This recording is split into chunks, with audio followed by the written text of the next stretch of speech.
Hello, I'm Bob Butler from KCBS Radio, and welcome to a forum of candidates running for the seat of the BART Board of Directors. District 1 includes Martinez, Pleasant Hill, Walnut Creek, San Ramon, Danville, Alamo, Clayton, and parts of Concord and parts of Lafayette. Today's forum is sponsored by the Contra Costa County Elections Division, CCTV, and the League of Women Voters of Diablo Valley and West Contra Costa. We're holding this roundtable via Zoom, so there may be some issues, and recording it in the CCTV studio. You may notice the names of some of the candidates have their campaign email addresses on them if you'd like to get in touch with them. The candidates for this office are Deborah Allen and Jamie Salcido.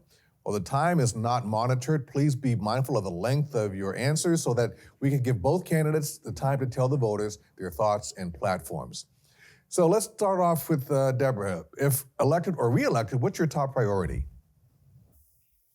But my top priority for the last 4 years and will continue to be my top priority are just a couple of things. First of all, public safety.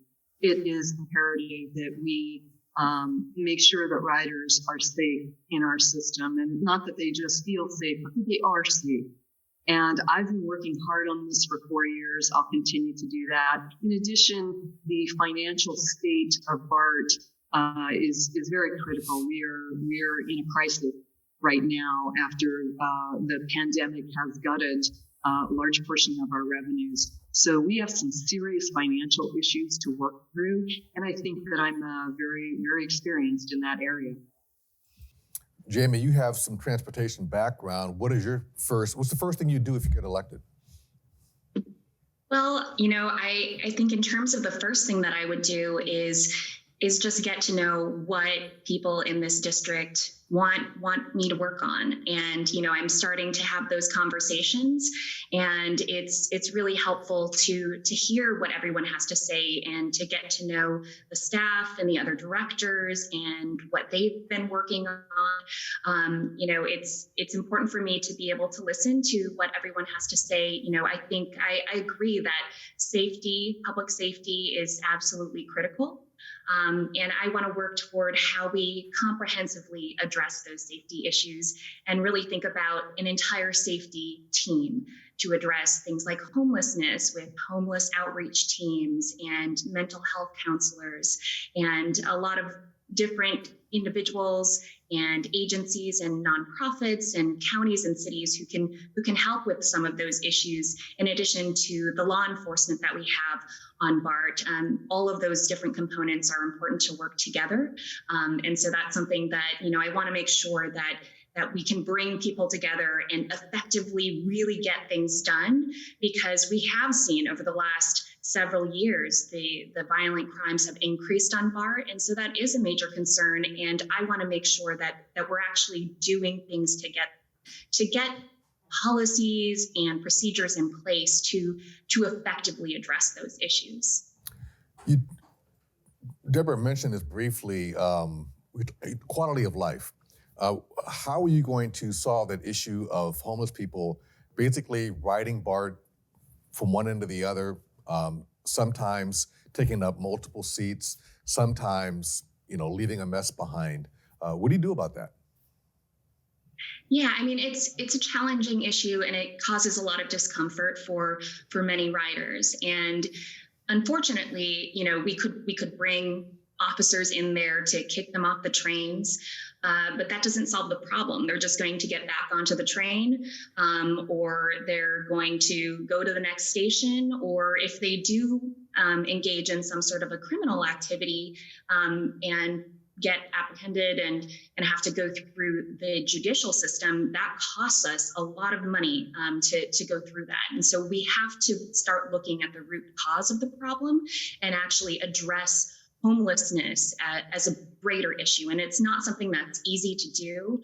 It's something that's going to take a lot of time to address. But we need to address it because it's starting to deter people from wanting to be on those trains. And, I understand that firsthand. I've personally been a victim of a violent crime in relation to my commute home from a BART station. It didn't happen at the station, but it happened shortly after I was walking to my home at the time. And so I understand the concerns that people have from my own experiences. And, we do need law enforcement as a part of that solution, but we also need to address the root causes of the disparities that we have in our society, and ensure that people have opportunities and have a way to get out of homelessness and to get out of being unsheltered and not having a job.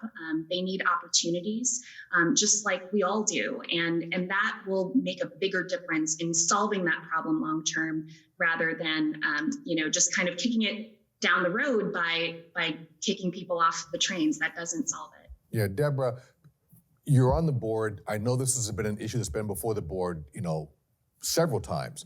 What is the district doing now, and what more can be done? So currently we do have homeless outreach teams. They're working on getting them in Alameda County, but San Francisco and Contra Costa both have them. Those are teams that are contracted with Contra, in our county anyway. It's contracted with Contra Costa County, and we pay a fee to them for that team. And their role is, they are mental health specialists, and their role is to go on the trains and talk to people who appear to not be housed, or who may just be down and out, and attempt to work with them to get services in the county.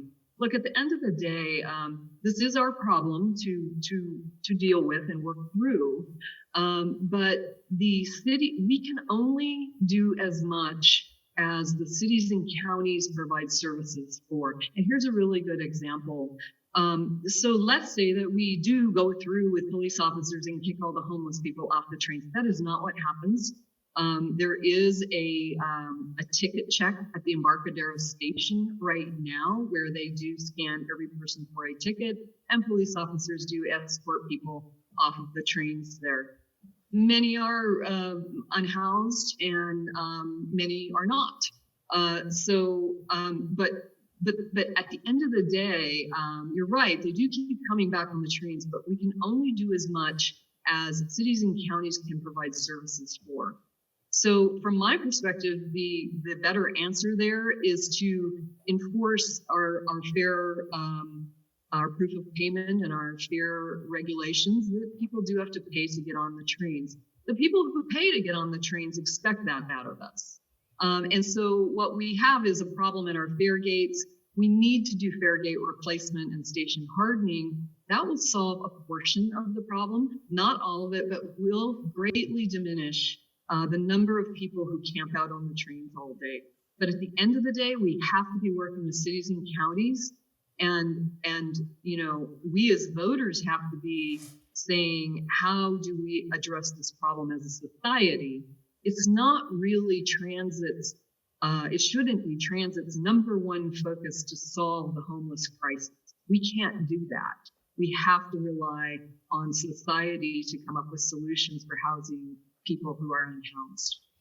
Deborah, you mentioned this earlier in your comments regarding the financial health of BART.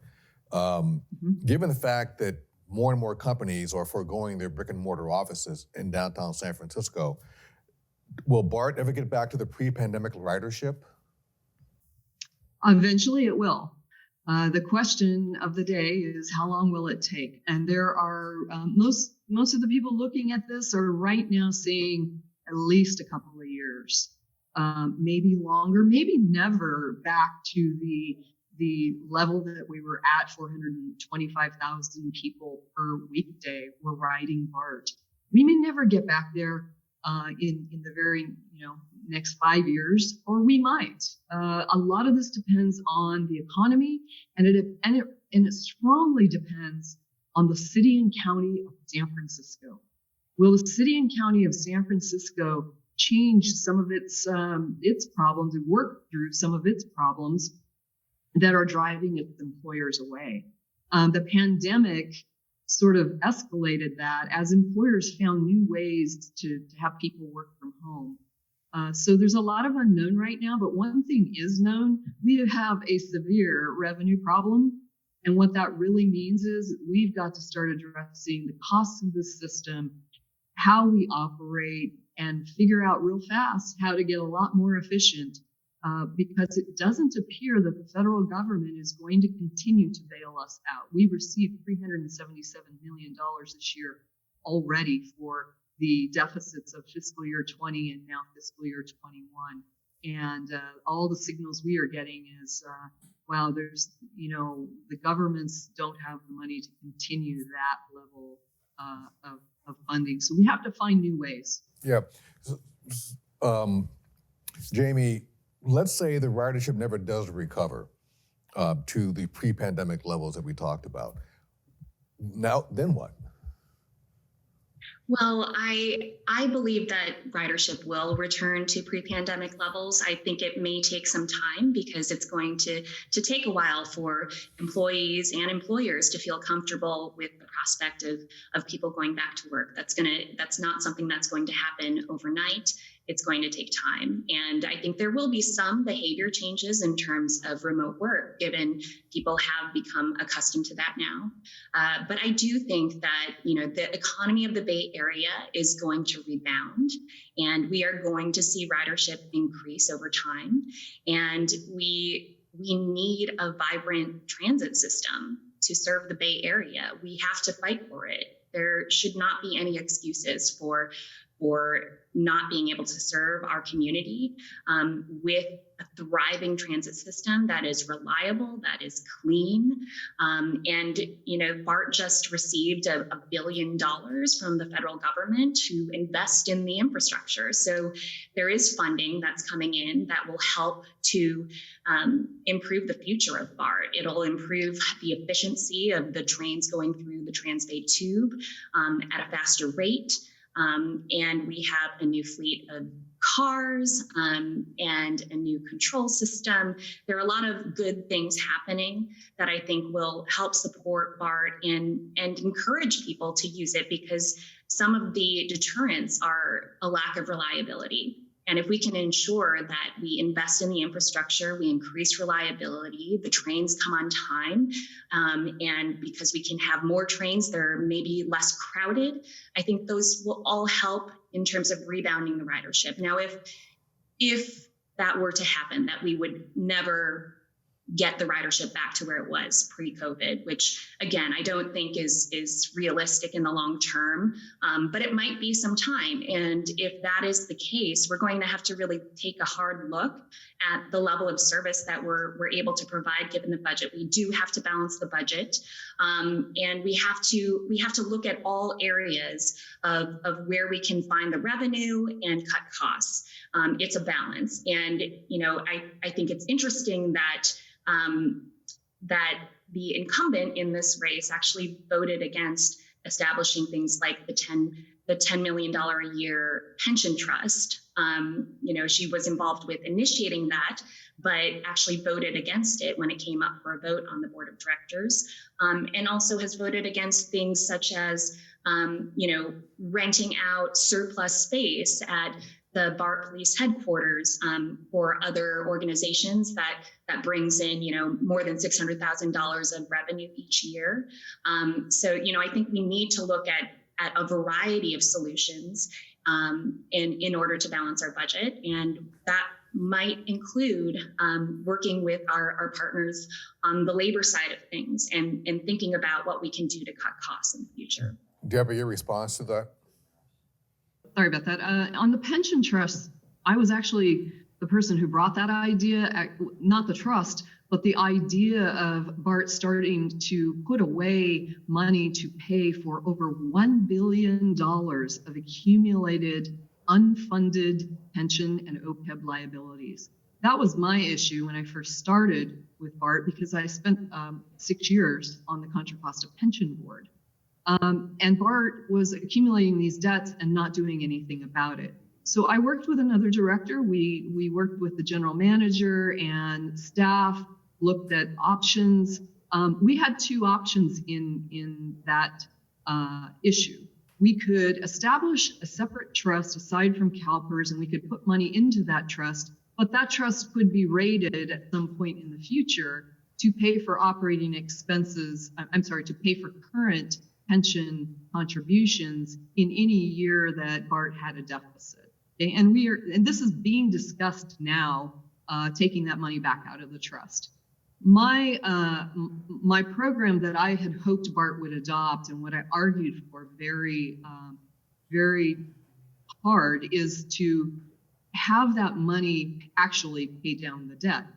We could have paid down layers of CalPERS and saved 7% of interest each year in doing so. And BART's general manager decided that they wanted the flexibility to be able to take that money back. I don't think that is ever going to solve the unfunded pension liability problem, and so that is why I voted no. However, I did know at the time that this was going to pass. So there was a long narrative that went with that. On the renting a surplus space, here's a fact: BART was renting the surplus space out at far below fair market value. And as a board director, I have a fiduciary obligation to look after the budget of BART. And they were renting out space, and still are renting space to nonprofits at very low rates, when they could be actually generating a far more revenue, which we badly need now. At the time, that wasn't as big of an issue, but we need that revenue now, and that space could have gained more income.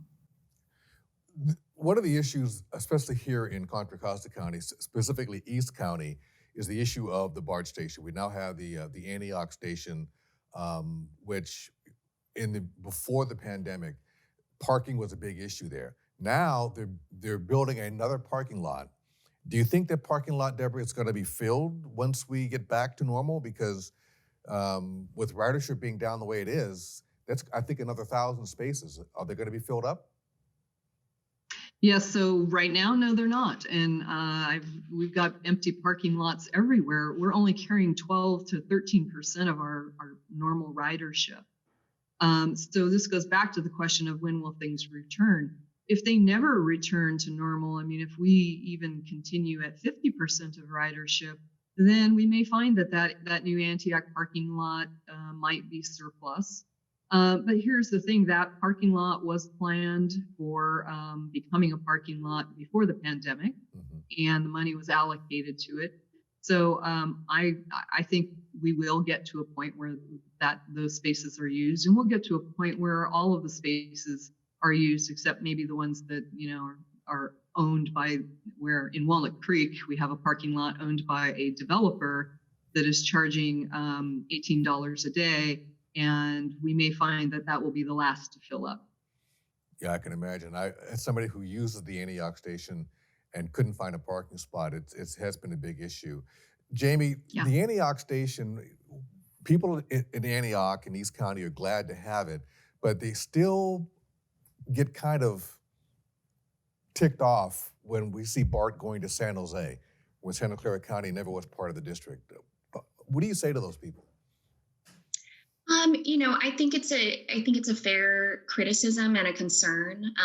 We have infrastructure that we need to maintain today, and by extending the lines, that can put some of that at risk. But we also know that there is horrific traffic conditions in terms of all the commuters who are going from this area to parts of Silicon Valley and Santa Clara County. So there are a lot of different issues that we need to balance, and there is a strong need for transit options in that direction. The good news is that VTA is contributing to a lot of the costs with that extension. And so I think that's important for people to understand that, BART's not just paying for all of this. There is a contribution from VTA in order to supplement the costs of those services. And we do need to think about how we better serve the commuters who already use BART and make sure it's a good experience for everyone. We only have about 30 seconds left, so real quick, do you think we'll see a Brentwood station anytime soon, Jamie? I don't know that we'll see a Brentwood station anytime very soon, particularly given the financial crisis that we're in today. And we already have some capacity issues that we need to address. And I want to make sure that the core of BART is strong before we take a look at really rapidly expanding the system. But I think it's a conversation that we can start having in terms of long-term planning and understanding what would be the most helpful to the area. I think we also need to look at how we balance job creation in parts of, Contra Costa County, so that it's not everybody going to San Francisco, that we could also we have plenty of capacity going the other direction. And so if we can encourage that type of development and get people commuting in both directions, we can better accommodate everyone as well. Deborah, what do you think?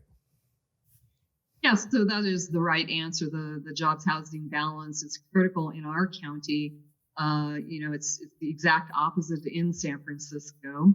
And we are seeing in the real estate market a strong movement of people out of the San Francisco area and into our county. You can talk to any real estate agent, they'll tell you that. And I think that may actually help spur some more business development in our county, which is what we really need in Contra Costa. We have entire areas in Concord. The new Concord Naval Weapons Station would be ideal. We have development opportunities in Contra Costa County, and we need to be capitalizing on them. I have worked in this area with respect to the Pleasant Hill BART station, where when I first was elected, there at the time were 2 vacant lots there still undeveloped. And I was brought into a meeting with the developer, and we talked, we walked the project. They've done a great job of transit-oriented development at Pleasant Hill over the last decade. And when we got to the vacant lots, they said, well, this one over here is zoned for more housing, and this one over here is zoned for a commercial office building or hotel, but we're thinking that we may want to actually change that to housing too. And I was the person who stood up and said, no, we need to maintain that space for jobs at the Pleasant Hill BART. And that parcel, the housing site is almost complete, and it's another 200 units of housing. The commercial parcel is in solicitation for development into commercial and jobs, just like the buildings that are around it. So these are things that we get involved in as BART directors. I have a background actually in construction and worked in development issues before. I have that experience to recognize where we need to go with the TOD. Appreciate that. Because of the ridership being down, one of the things that vexes BART passengers is that when you have to do track maintenance and shut down a line. Are you able to get a lot of that maintenance done now without disrupting the service? You're asking me? Yes, I'm sorry. Yes, Deborah. Yes. Okay. So we are getting more work done now. And some of it is maintenance, and some of it is actually a part of our infrastructure replacement program that began, the planning began a while back, but the funding came in 2016 with Measure RR. Because we are closing earlier at 9 p.m., we have a much larger window to get this track replacement and it's other things like electrical substations and things that we're doing. We have a bigger, wider opportunity to get more hours per night of work done now with the system closing earlier. And I think we need to maintain that program until we see strong indication that ridership is going to begin coming back. Well, thank both of our candidates for answering these very important questions. You now each have 2 minutes for a closing statement. We'll start with you, Deborah. Sure. I knew when I began in 2016, the BART was the nation's 5th largest transit agency, by the way. faced difficult challenges. We had budget deficits, capital funding shortfalls, aging infrastructure, labor strikes, and ridership was dropping, and there was board strife over spending priorities haunting the agency. And that was all before I got there. Now the 2020 pandemic and the resulting economic devastation from a 90% drop in ridership have compounded these challenges. Unfortunately, I have some urban directors who control the board majority who continue to focus on what I believe are less important priorities, and sometimes even the wrong priorities, like defunding police officers and replacing them with civilians and making excuses for the fare cheaters while ignoring structural budget deficits. These are some of the same BART directors who are supporting my opponent to take this seat and sort of move me out of the way. They call me divisive when I ask tough questions or reject bad policy ideas. I call it challenging the status quo with discussion that the public really wants. I've managed to bring oversight and accountability to BART, and there's a lot more work in that area to do. With 25 years of executive level management, my focus is on BART's financial health and the impacts of declining ridership and customer satisfaction. Now more than ever, we need strong financial leadership on the BART Board of Directors. And as the region works to recover from some of these financial fallouts we've talked about, I pledge to voters that I will continue to work for the long-term sustainability of BART while making rider and worker safety a top priority. I've been endorsed by the East Bay Times and both of BART's police officer and police management organizations. You can learn more at deborallen.com, and please go out and vote. Thank you, Deborah. Jamie, 2 minutes. All right. Well, I think one of the big differences is that I am not going to make excuses for myself.